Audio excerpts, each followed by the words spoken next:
Hussle was killed by a nigga with no shirt and a blue rag around his neck that he knew. Listen, man. Nipsey Hussle was killed by a nigga with no shirt on, a blue rag around his neck that he knew.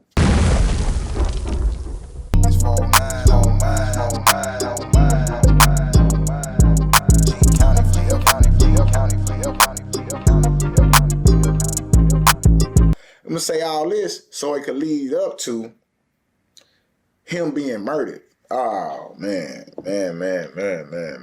So, I can't remember exactly where I was at, but as everybody, I'm on social media. I'm seeing different things. It's 2019, right? And I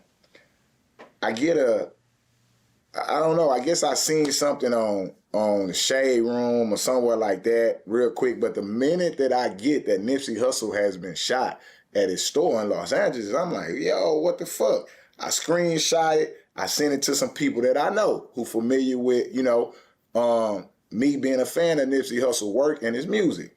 But immediately after I sent it to 3-4 people, I dawned on me, I say, damn, if this real, let me go on Twitter. Listen, Twitter has all the raw stuff, up-to-date information, fast, bam, they put it up there and it's rolling out.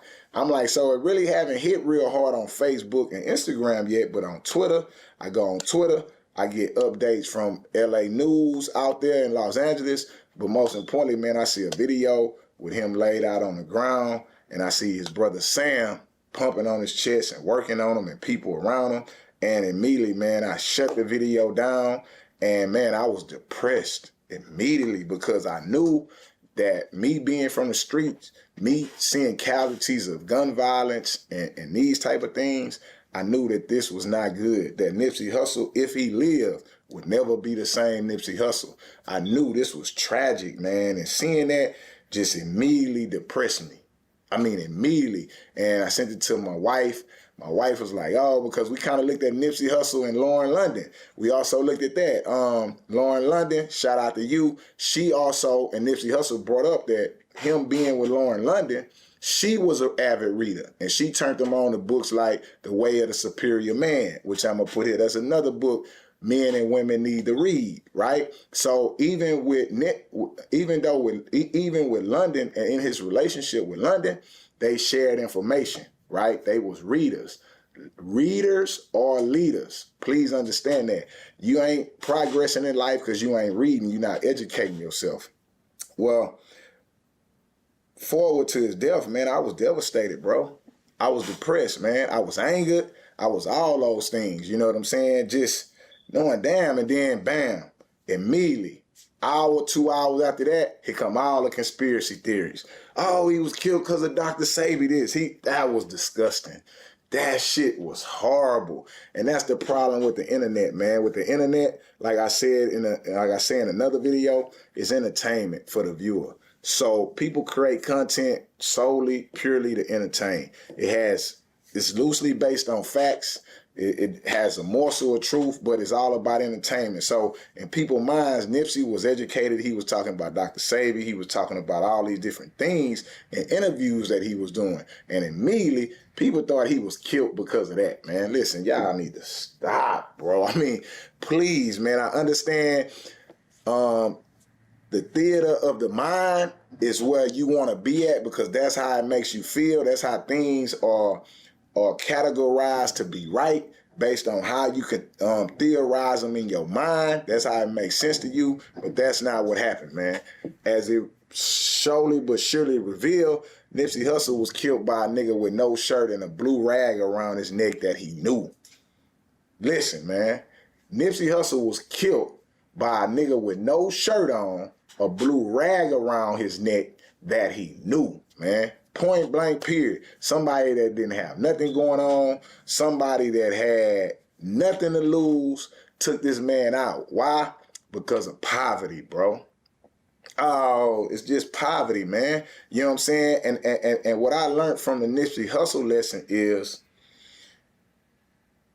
even though you have achieved something, even though you have great knowledge of something, even though you have a great perception of what you're around or what you're going on, you're still in the environment, man. You're still surrounded by poverty. What's poverty? Poverty is a lack of resources, which produces violence and produces ignorance. You still here, man. You still right here, square in the center of that. And what you need to do is protect yourself at all times. You know what I'm saying? Then for me to see the actual surveillance footage of him getting killed, it made me more depressed. Why? Because he meet the guy Eric Holder, right? The buster Eric Holder. Bust ass nigga, man. You know what I'm saying? He meet this bust ass nigga Eric Holder at the store after he arrived. Eric Holder already there with no shirt on, blue rag around his neck, buying a hamburger with a busted bullshit, bitch. All that shit is effect, man. Once again, you're going to find this in poverty. This is our errors. This is what's going on. So he pulls up to the store, this bum-ass nigga there.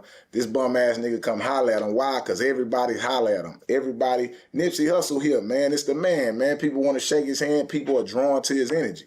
Now, here come this dud-ass nigga, low-frequency, broke-ass, hoe-ass nigga, walk over here, and he try to act like it's all good. Immediately, Nipsey just trying to let the nigga know, like, hey, man, what's good, man? I acknowledge you. I see you. But, hey, man, you got some business you need to handle out here in the streets, man. People talking about your homeboy. You need to address that. This nigga get offended. You know what I'm saying? And it brings me back to an interview that Jay-Z said. Jay-Z say the problem is when you in the hood and you in the ghetto, people don't want to be seen. What do I mean? You know, when you walk by somebody and you look them in the eyes, a nigga like, nigga, what you looking at, nigga? He immediately get aggressive because it's like, man, you can see my insecurities. You can see me for who I really am. Don't look at me like that. Don't stare at me like that. Nigga get angry, nigga get offensive. And that's what happened here, man. Bitch ass nigga Eric Holder seen that Nipsey Hussle saw him for who he was. And that enraged him, man. That enraged him enough to leave. He probably, bitch ass nigga probably ain't eat the burger, man. Nigga left, came back. The nigga left, put on a shirt, got a strap, came back. Nipsey still out there hanging out, still passing out his good energy. Here this nigga come up and shoot the nigga. Now here go the part in the video where it gets, you know, angers me, really, right? Because he shoots him. Pop, pop, pop, pop, pop. Shoot Nipsey, shoot the people there, and he goes to leave.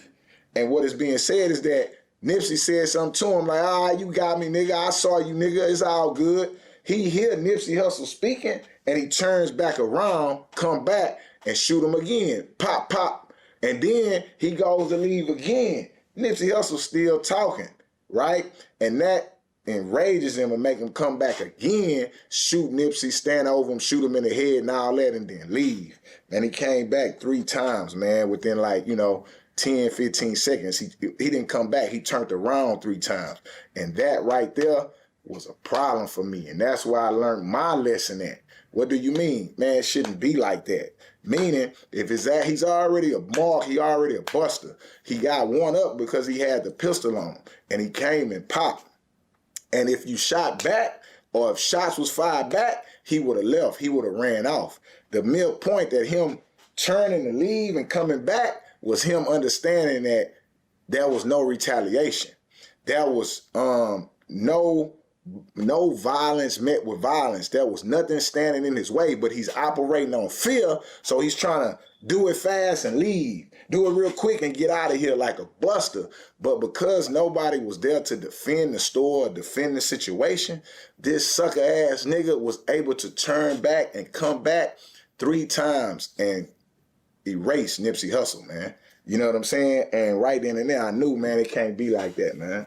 It cannot be like that. You know what I'm saying? It cannot be like that, man. You got to defend yourself at all times. This shit is like boxing, nigga. You got to defend yourself at all times, nigga. You know what I'm saying? You rather be caught with it than without it when you are in this environment of America. Every, 30, 15 seconds, somebody is murdered by gun violence. That's just what it is. Point blank, period, man. So you got to be able to protect yourself at all times. And, man, just to see that on tape just enraged me. And that shit just angered me, man. That this broke-ass, bum-ass nigga would kill this nigga for nothing other than him being ashamed of who he is. Yeah, this nigga is ashamed of who he is in life and where you made it. So right then and there, man, people can't be played with. People can't be trusted, man. The whole goal is to make it back home. You know what I'm saying? The whole goal of this shit is when you leave your house is to make it back in your house. You know what I'm saying? Point blank, period. And I'd rather be carried by what it is. I'd rather be judged by 12 than carried by 6 any day of the week, man. You know what I'm saying? Show me the judge. Don't show me the morgue, partner. That's just what it is with me. Well, anyway, man, that was very sad, very depressing. Me and my wife talked about it. We felt bad for Lauren London, felt bad for the kids, felt disgusted with the internet and all the conspiracy theories and all the stuff that people was making up.